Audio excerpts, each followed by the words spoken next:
Richard Eliezer Pudihang Lumiu, salah satu terdakwa dalam kasus pembunuhan terhadap Brigadir J, divonis hukuman penjara 1 tahun 6 bulan.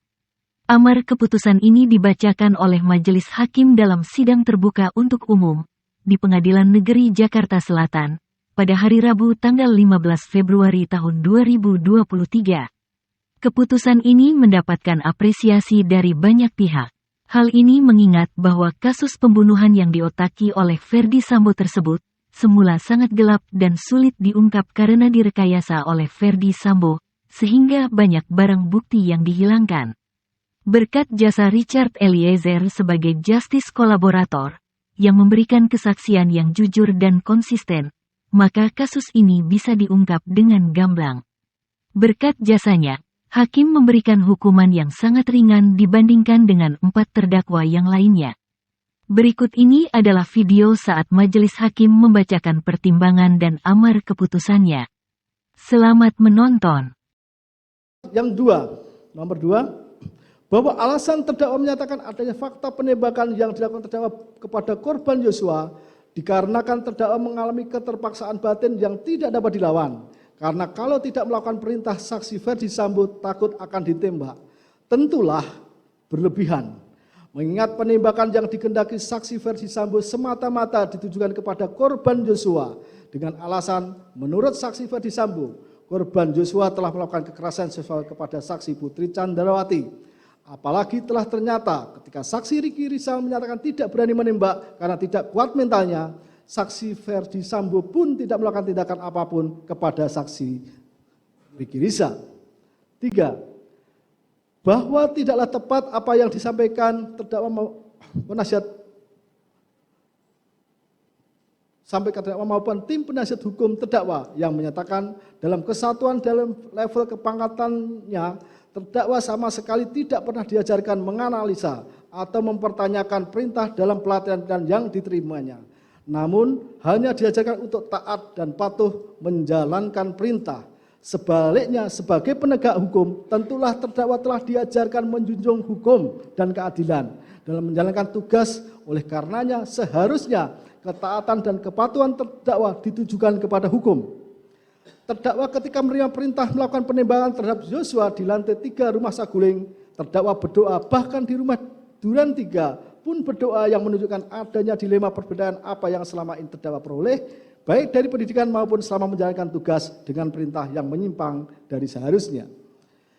Bahwa terhadap barang yang nomor 5, bahwa terhadap barang siapa melakukan perbuatan untuk melaksanakan perintah jabatan yang diberikan oleh penguasa yang berwenang tidak dipidana, sebagaimana pasal 51 ayat 1 KUH pidana. Menurut hemat majelis, apa yang diperintahkan Ferdy Sambo bukanlah merupakan perintah jabatan. Bahwa sebagaimana telah dikemukakan terdakwa sejak diperintah saksi Ferdy Sambo di rumah Saguling untuk menembak Yosua, terdakwa berdoa yang menunjukkan terdakwa sudah menyadari perintah yang dilakukan saksi Ferdy Sambo adalah salah. Saksi Ferdy Sambo tidaklah mempunyai kewenangan memerintahkan terdakwa menghilangkan nyawa korban Yosua. Dan penembakan terhadap korban Yosua juga bukan merupakan tugas terdakwa, sehingga sangat jelas perbuatan terdakwa bukanlah dalam rangka melaksanakan perintah jabatan. Terakhir,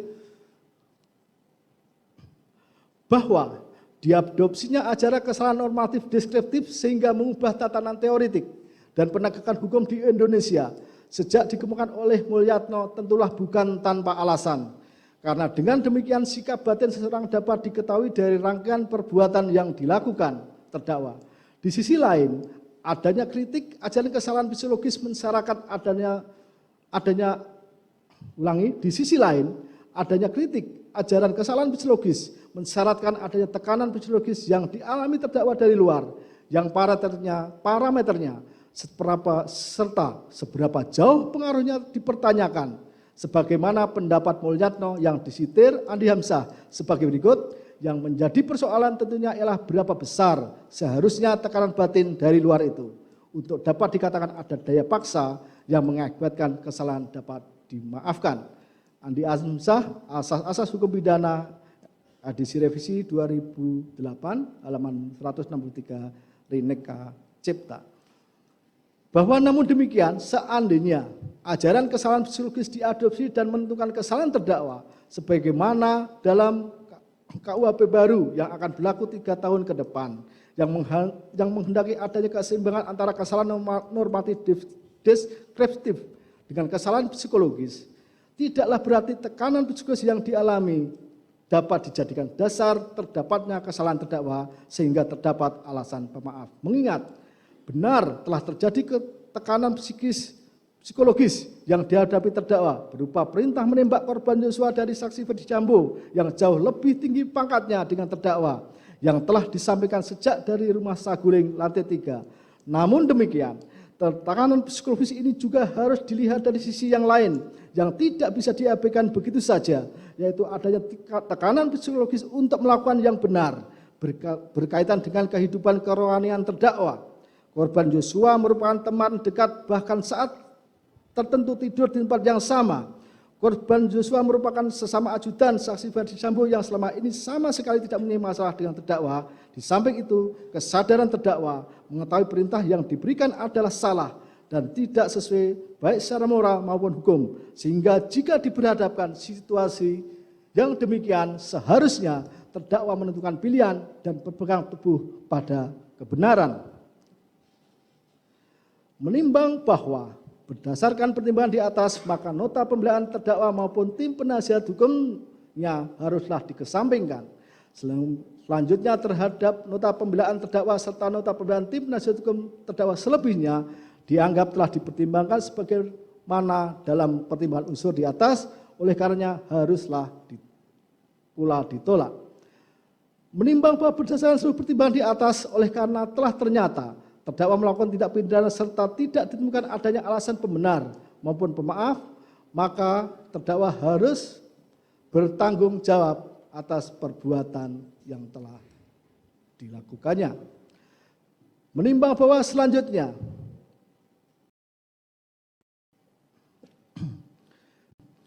tim penasihat hukum terdakwa di persidangan telah mengajukan permohonan agar terdakwa ditetapkan sebagai pelaku yang bekerja sama, justice kolaborator. Ulangi, ditetapkan sebagai saksi pelaku yang bekerja sama, justice kolaborator. Permohonan mana telah dilampiri rekomendasi dari LPSK tertanggal 11 Januari 2023 perihal rekomendasi pemberian hak dan penanganan khusus sebagai saksi yang bekerja sama. Justice kolaborator, saksi pelaku yang bekerja sama. Menimbang bahwa majelis perlu terlebih dahulu menentukan apakah tindak pidana yang dilakukan terdakwa termasuk bagian tindak pidana yang bagi pelakunya dapat memperoleh status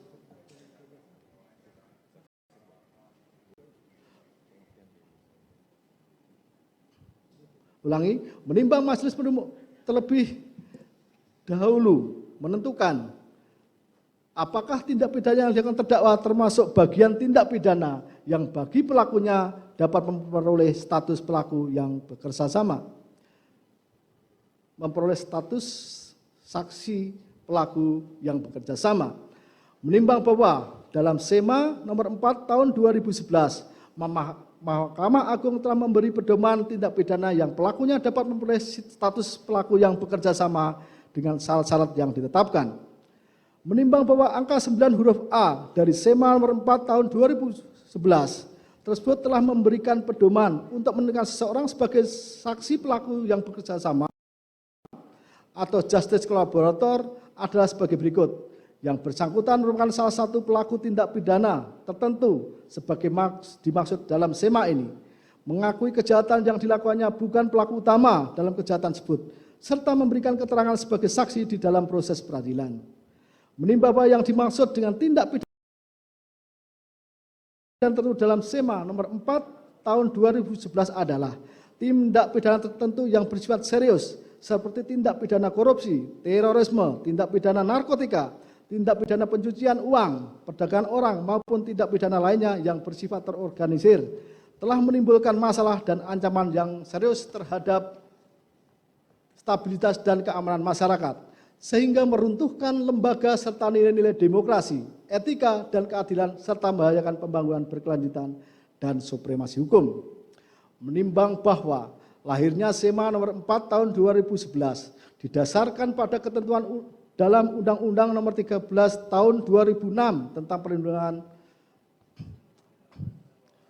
perlindungan terhadap pelapor tindak pidana dan saksi pelaku yang bekerja sama yang ada sebagaimana pasal 10 Undang-Undang nomor 13 tahun 2006 disadari masih perlu pedoman lebih lanjut di dalam penerapannya.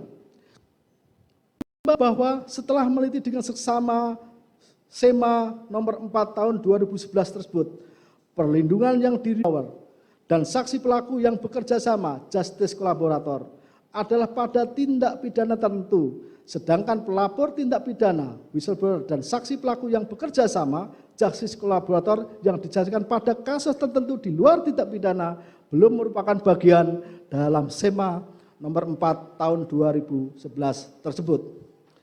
Menimbang bahwa seiring berjalannya waktu telah disahkan dan berlaku Undang-Undang nomor 31 tahun 2014 tentang perubahan Undang-Undang nomor 13 tahun 2006 tentang perlindungan saksi dan korban, di mana pedoman sebagaimana ditentukan dalam SEMA 2011 sudah terakomodir.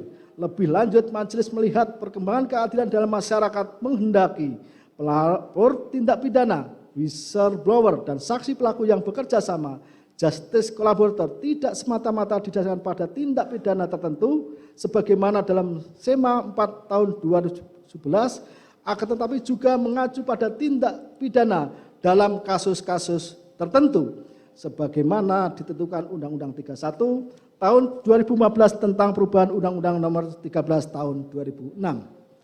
Menimbang bahwa sesuai pasal 28 ayat 2 huruf A Undang-Undang nomor 31 tahun 2014 tentang perubahan Undang-Undang nomor 13 tahun 2006, perlindungan LPSK terhadap saksi pelaku diberikan dengan syarat tindak pidana yang akan diungkap merupakan tindak pidana dalam kasus tertentu sesuai dengan keputusan LPSK sebagaimana dimaksud pasal 5 ayat 2. Menimbang bahwa pasal 5 ayat 2 pada dasarnya isinya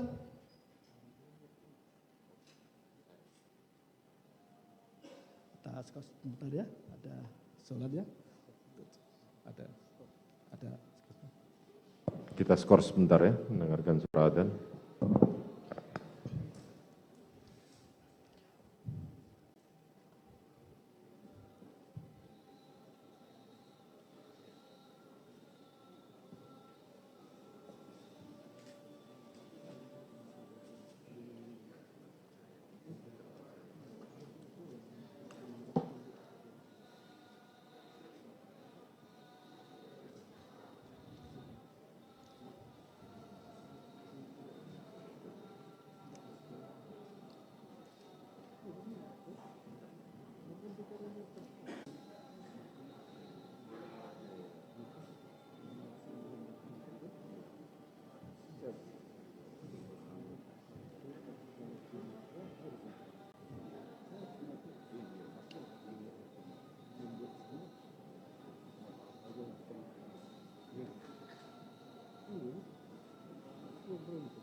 Skor kami cabut, sidang dilanjutkan kembali.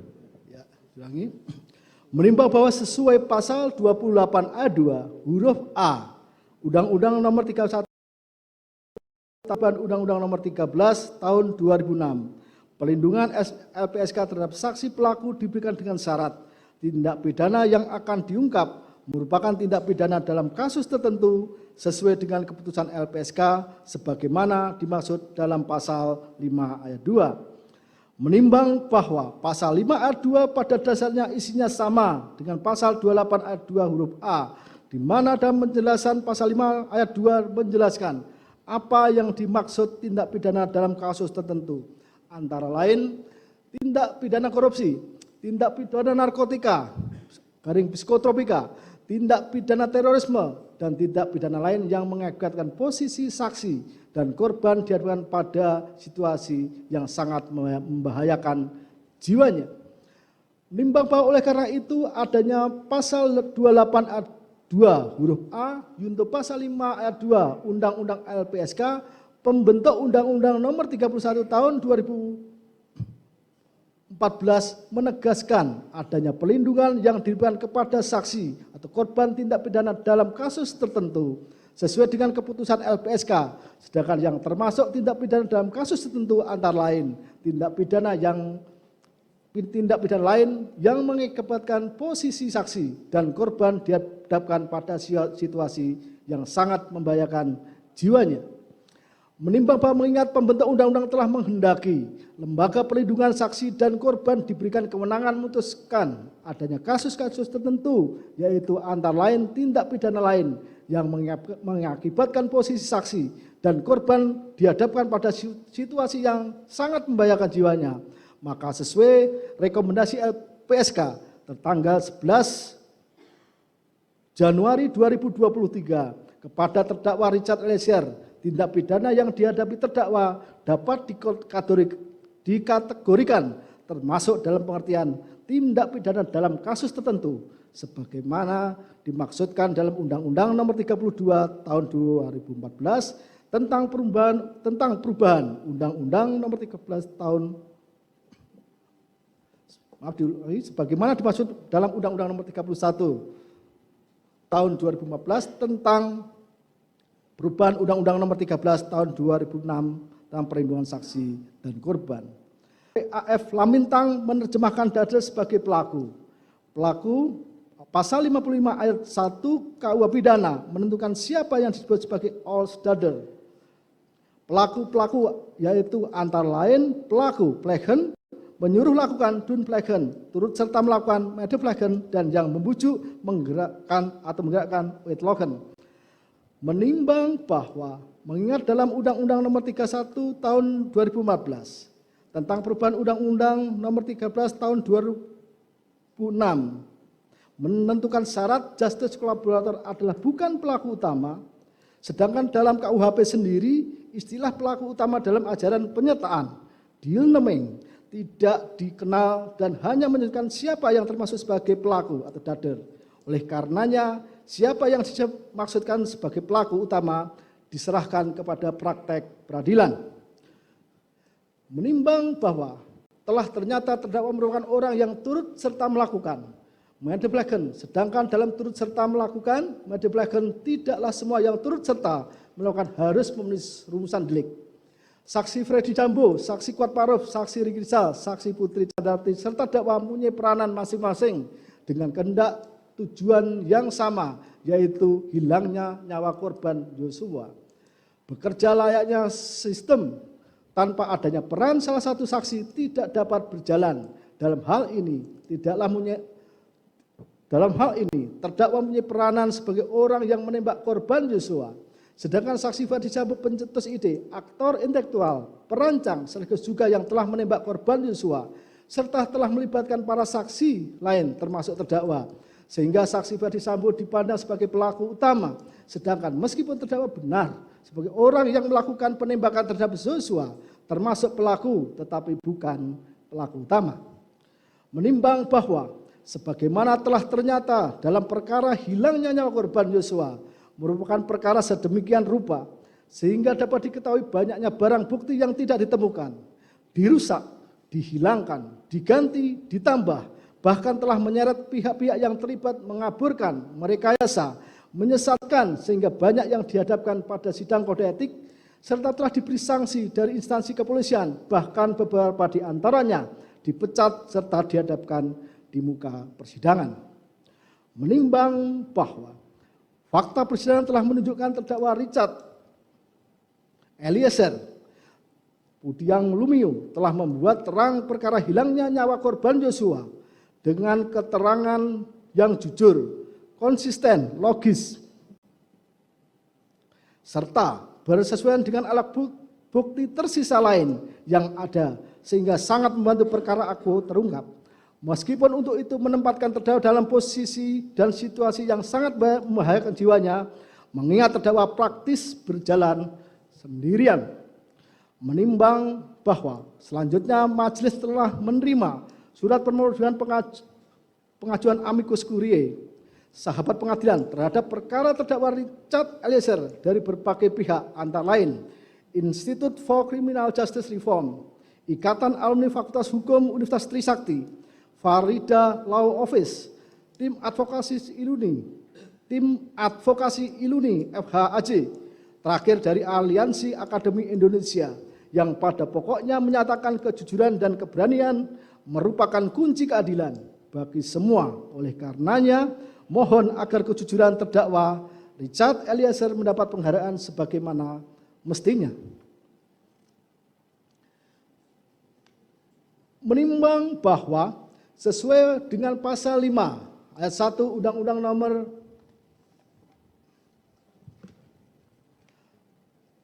48 tahun 2009 tentang kekuasaan kehakiman, majelis tidak akan menutup mata dan merasa mendapat tekanan berkaitan dengan permohonan amicus curiae terhadap perkara terdakwa Richard Eliezer. Sebaliknya, memandang sebagai bentuk kecintaan pada bangsa dan negara, khususnya dalam penegakan hukum, sehingga para pihak baik lembaga maupun aliansi yang mempresentasikan harapan masyarakat luas terpanggil menyampaikan keadilan yang dirasakan dan didambakan ditegakkan khususnya terhadap terdakwa Richard Eliezer. Menimbang bahwa untuk itu berdasarkan apa yang telah dipertimbangkan serta adanya kebenaran fakta penyebab meninggalnya korban berbagai pihak yang mengakibatkan gelapnya perkara, sehingga kebenaran dan keadilan nyaris muncul terbalik, maka kejujuran, keberanian, dan keteguhan terdakwa dengan berbagai risiko telah menyampaikan kejadian sesungguhnya, sehingga layak terdakwa ditetapkan sebagai saksi dan pelaku yang bekerja sama, justice kolaborator, serta berhak mendapatkan penghargaan sebagaimana ditentukan dalam pasal 10A Undang-Undang Nomor 31 Tahun 2014 tentang perubahan Undang-Undang Nomor 13 Tahun 2006. Menimbang bahwa berdasarkan seluruh pertimbangan di atas dan ketika terdakwa Eliezer telah mengetahui bahwa perbuatannya sangat jahat, menyadari, menyesal, meminta maaf kepada keluarga korban Yosua. Selanjutnya, berbalik 180 derajat secara nyata, melangkah maju, memperbaiki kesalahan, meskipun harus melewati jalan terjal, berisiko, demi kebenaran, dan hal itu telah terdakwa Richard Eliezer tunjukkan sebagai bentuk pertobatan. Maka menurut hemat majelis adalah adil apabila pidana yang dijatuhkan kepada terdakwa Richard Eliezer ditentukan sebagaimana dalam amar putusan. Menimbang bahwa selanjutnya mengenai masa penangkapan dan penahanan yang telah dijalani terdakwa haruslah dikurangkan dari pidana yang dijatuhkan, dan kemudian kepada terdakwa diperintahkan tetap berada dalam tahanan. Menimbang bahwa terhadap barang bukti sebagaimana daftar barang bukti akan ditentukan dan ditetapkan dalam amar putusan. Menimbang bahwa sebelum menjatuhkan putusan perlu dipertimbangkan hal-hal yang memberatkan dan hal yang meringankan. Hal-hal yang memberatkan, hubungan yang akrab dengan korban tidak dihargai terdakwa, sehingga akhirnya korban Yosua meninggal dunia. Hal-hal yang meringankan, terdakwa adalah saksi pelaku yang bekerja sama, terdakwa bersikap sopan di persidangan, terdakwa belum pernah dihukum, terdakwa masih muda, perbuatannya dikelak kemudian hari, terdakwa menyesali perbuatannya dan berjanji tidak akan mengulangi lagi. Keluarga korban Nofriansah Yosua Huta Barat telah memaafkan perbuatan terdakwa. Menimbang bahwa dengan terbuktinya terdakwa bersalah melakukan tindak pidana, maka kepadanya dibebani pula membayar biaya perkara. Mengingat pasal 340 KUH pidana, junto pasal 55 ayat 1 ke 1 KUH pidana, pasal 5 ayat 1 Undang-Undang Nomor 48 Tahun 2009 tentang kekuasaan kehakiman, pasal 10A Undang-Undang Nomor 31 Tahun 2014 tentang perubahan Undang-Undang Nomor 13 Tahun 2006 tentang perlindungan saksi dan korban, serta ketentuan lain dari perundang-undangan yang bersangkutan, serta Kitab Undang-Undang Hukum Acara Pidana. Silakan berdiri.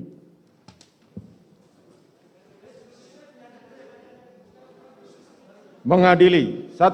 Menyatakan terdakwa Richard Eliezer Budiang Lumiu terbukti secara sah dan meyakinkan bersalah melakukan tindak pidana turut serta melakukan pembunuhan berencana, menjatuhkan pidana terhadap terdakwa Richard Eliezer Budiang Lumiu dengan pidana penjara selama 1 tahun dan 6 bulan,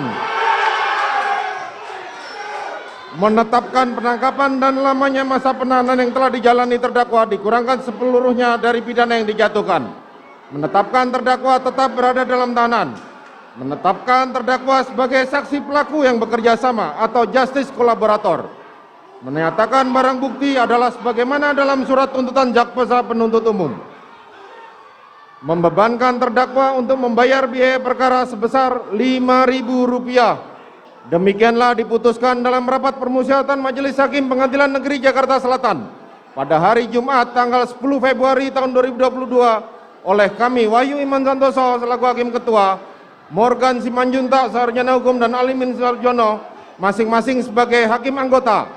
Putusan mana diucapkan dalam sidang terbuka untuk umum pada hari Kamis tanggal 15 Februari tahun 2022 oleh kami Hakim Ketua didampingi Hakim Anggota tersebut dan dibantu oleh Saudara Aprisno SHMH dan Okta Aprianto SHMH, Panitera Pengganti pada Pengadilan Negeri Jakarta Selatan, serta dihadiri oleh Rudi Imawan dan Sarjana Hukum Magister Hukum, Jaksa Penuntut Umum, terdakwa serta tim penasihat hukumnya. Silakan duduk. Kepada Jaksa Penuntut Umum, kepada penasihat hukum maupun terdakwa, saudara mempunyai hak untuk melakukan upaya hukum maupun upaya hukum berupa banding atau menerima putusan ini atau pikir-pikir. Demikian sidang perkara nomor 798 PIT B 2022 atas nama terdakwa Richard Eliezer Budiang Lumiu dinyatakan ditutup.